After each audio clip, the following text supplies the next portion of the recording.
ఆలోచిస్తారేంటి స్రవంతి గారు? అతనెవరో చెప్పండి. భయపడాల్సిన అవసరం లేదు. రామ్ మీకు అండగా ఉంటాడు.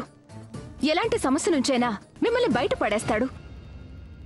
మీరెంత నరకం అనుభవిస్తున్నారు కదా, అతనెవరో చెప్పకపోవడం కరెక్ట్ కాదు. చెప్పండి.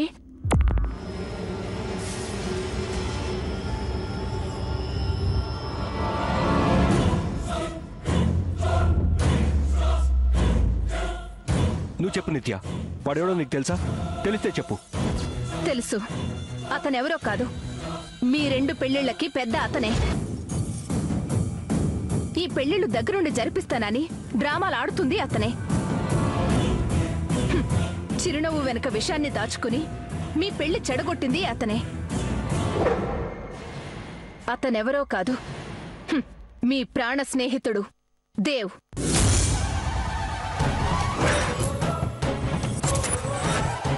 వాసుదేవ్.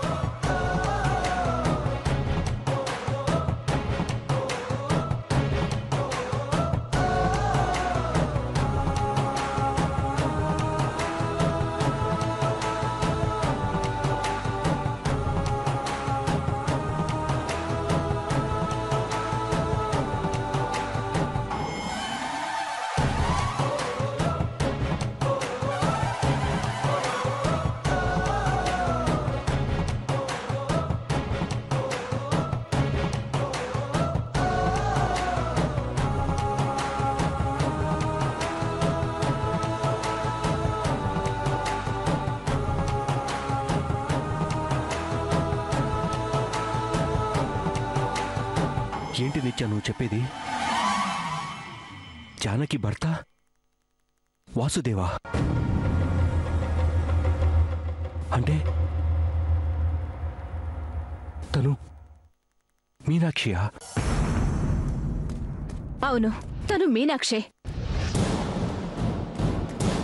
ఇన్ని రోజులు పెళ్లి గురించి, భార్య గురించి గొప్పగా చెప్పి మీ మనసులో ఉన్నత స్థానంలో నిలిచిన వాసుదేవే ఇదంతా చేస్తున్నాడు.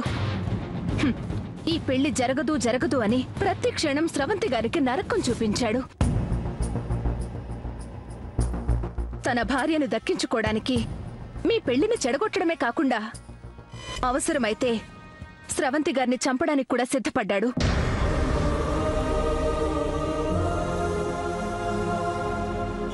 తన జీవితం నాశనమైనా పర్వాలేదు, ఈ సమాజం తనని వేలెత్తి చూపించినా పర్వాలేదు, తన చెల్లెల జీవితం బావుండాలని నీకిచ్చి పెళ్లి చేస్తే తన చెల్లెలు సుఖంగా ఉంటుందని దేవి ఎన్ని కష్టాలు పెడుతున్నా ఓర్చుకుని మీ పెళ్లి కోసం స్రవంతి గారు ఎంత నరకం అనుభవించారో నాకు తెలుసు.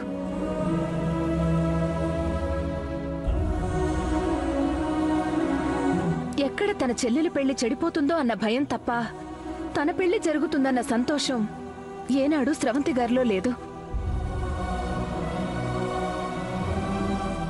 ఏ ఆడపిల్లకైనా పెళ్లి జరగబోతుంది అంటే ముఖంలో పెళ్లి కళ ఉంటుంది. కాని స్రవంతి గారికి ఆ ఆనందం, ఆ సంతోషం దేవ్ వల్ల లేకుండా పోయింది.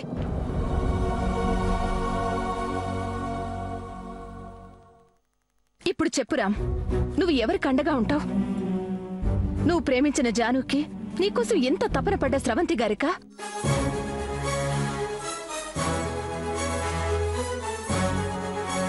తన భార్యని దక్కించుకోవడం కోసం ఏమైనా చేయడానికి వెనుకాడని నీ ప్రాణ స్నేహితుడు వాసుదేవ్కా?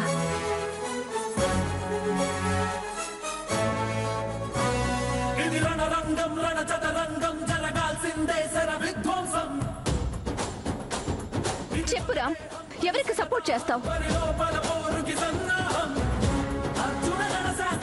జైల్లో నీ కోసం, నీ ప్రేమ కోసం తపన పడుతున్న జానకికా? నువ్వు ప్రేమించిన అమ్మాయిని జైలు పాలు చేసిన ఆ వాసుదేవ్కా? చెప్పు.